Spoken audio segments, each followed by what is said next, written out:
With the announcement of the Dead Space remake, I thought I would give the original game a go because, yes, I am one of the few that have never played a Dead Space game in my entire life. I have never really known what all the fuss is about because I'm not really a space horror game enthusiast, so I never really looked into it. Over the years, I've heard so much about this game that now that I have access to all three games for free-ish, I thought I would give them a go. I kind of know what to expect when going into these games. How could you not? The game is so well known that unless you live under a rock, it's close to impossible to either not know the story or have not seen any gameplay. And I must say, the game does not wait around. As soon as you're in the game, barely 2 minutes in, you're introduced to the terror that is Dead Space. The atmosphere, the characters, the monsters, all of it has me hooked and wanting to investigate how this all unfolded on the poor souls trapped on the Hiroshima. Am I saying that right? Ishimura? My initial notes from playing the first game so far are initially on the controls.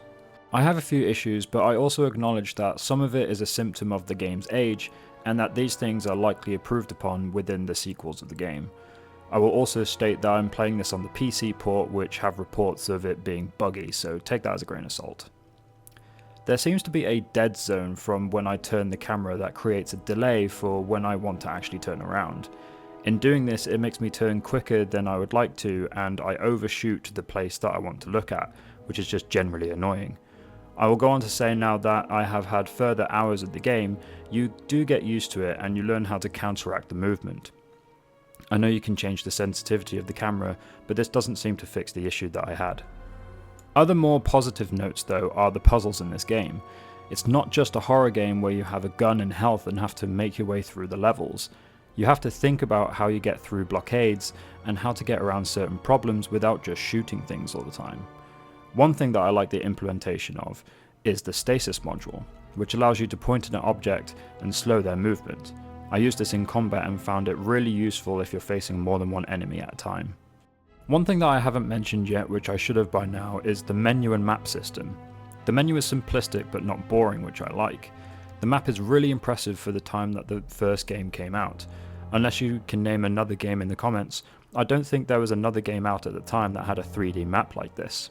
It's really nice to be able to see exactly where you are going, and having the line to direct you on the map is good. The whole UI system, health, stasis and ammo was quite innovative. Oh my god, I can't say that word. Was quite innovative for its time.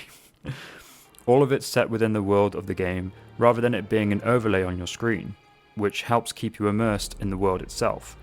Even when you view your inventory, it's portrayed as a hologram projecting from the character's suit, rather than it being a floating 2D menu.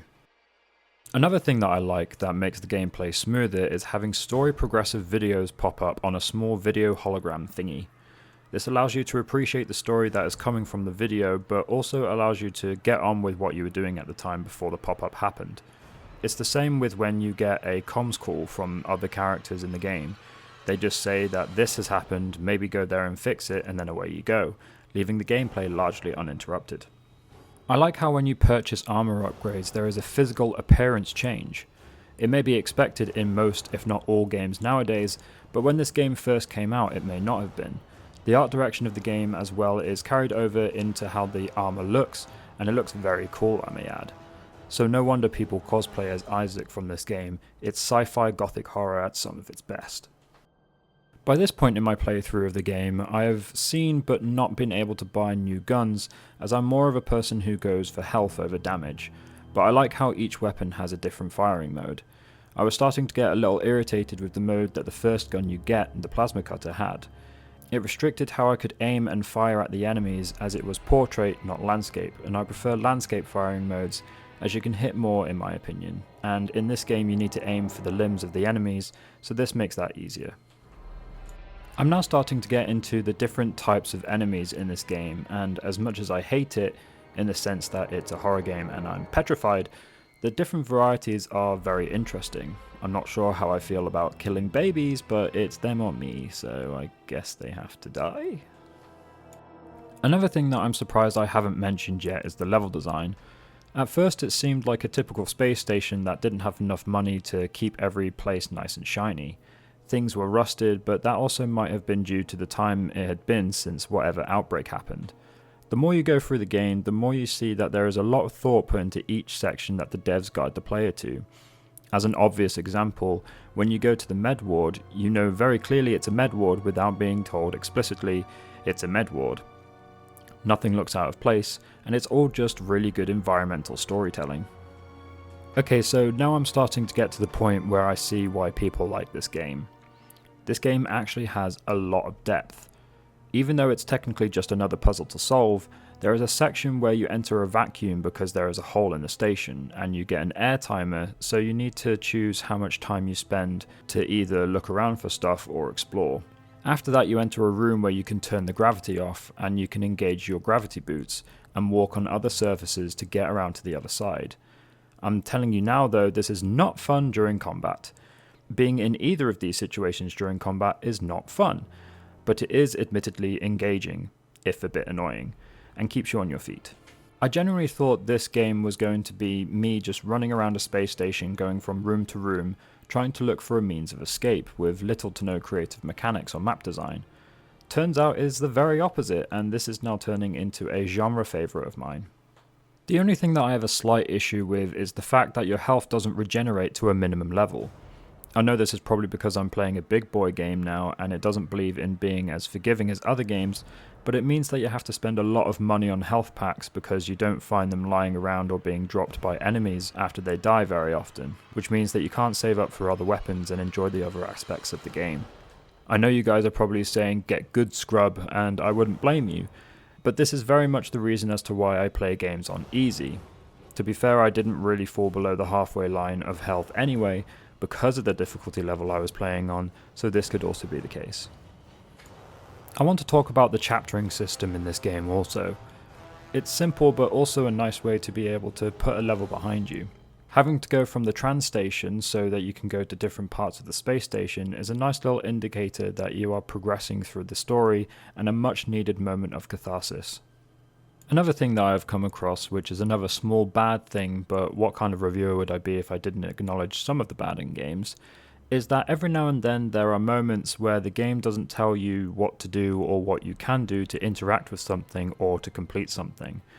I was taken by a worm thing and I thought something was going to happen in the cinematic, so I'd be freed automatically, but it turns out that I needed to shoot it, and there was nothing to imply that I could do that, so this led me to die. There are also boxes littered throughout the entire game, and you don't get told until quite later on that you can stomp the ground, and even then you don't get told that you can use this to break the boxes. It's a small thing, but the rest of the game is so good. I just thought I would mention it. But also at the same time, I could be a dumbass and just not listen to the game, so bear that in mind also. Going back to the map design of the game, I wanted to mention how I like the fact that the lifts, or elevators for our American friends, aren't used as glorified loading screens. Instead, when each level is completed, you go to the tram, and the whole level is loaded from when you get off. Though there are some moments where doors take a few seconds to load for the room that you're about to go into, but I'm sick and tired of games that use liftivators, see what I did there, as loading screens because they're just not that interesting. I know that this was a necessary evil at the time because of loading times back in the day, and I also get that modern day devs use long animations like squeezing in between a fallen bookshelf and a wall so that they can load the next part of the game. But that's fine because it's a bit more engaging than just sitting in a lift listening to creepy sounds or music.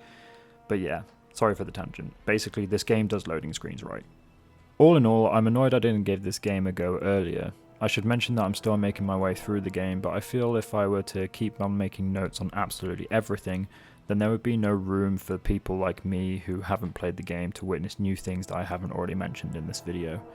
I was really surprised to go into this game with a decent story and decent scary encounters with well thought out monsters that get progressively more and more nightmare inducing as the game goes on. I may not be getting the remake immediately as I've literally just played the game and wouldn't want to play the same game twice, but it's nice to know that I now have context for what the game was and what they have now turned it into, and to see the possible direction that EA is going to take the future of the franchise. Before leaving you guys to the rest of your day, I just wanted to thank Reforged Gaming for the reaction video to my Starfield video and the nice things he had to say about it. I never imagined a bigger channel like his would want to interact with a channel such as mine and Glenn's. but here we are. Anyway, I'm sure you guys have better things to do than to sit here at the end of this video and listen to me being thankful, so off you pop, and I'll see you next week.